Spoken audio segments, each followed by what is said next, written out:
Ba za ka taɓa siyan fili ba idan ka ce wai sai kana da wasu miliyoyi a account ɗinka. Duniya ta canja, abubuwa sun yi tsada. So amma magana shi ne idan ka ce sai kana da miliyoyi za ka investment, za ka sayi real estate, wani abin zai ɗauke ka tsawon lokaci idan ma ka samu ɗin kayi kenan. Abubuwa da yawa suna faruwa, amma kalli haka. Yanzu misali a ce kai ɗan kasuwa ne ko ma'aikaci ne, kana da monthly income ko kuma akwai abin da kake samun kasuwa duk tsawon lokaci. Zamani ya wuce wai dole sai ka jira ka gama tarawa ko ka yi adashi sannan za ka je ka sayi fili. Akwai kamfanuwa mu kan Ma'aikatar Prime da haɗin gwiwar abokan mu'amalar mu za ka iya fara da kaɗan-kaɗan wanda ake cewa installment ko kuma easy buy. Za ka iya zuwa ka fara biya kaɗan-kaɗan har ka gama biya ka mallaki filinka. Maimakon a ce sai ka je ka yi adashi na tsawon shekara kaza abin da ka ɗauka sannan ka kawo.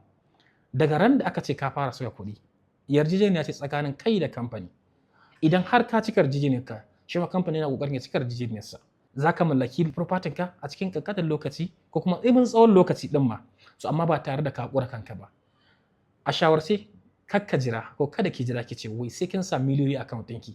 In ba haka ba zai ɗauke ki tsawon lokaci.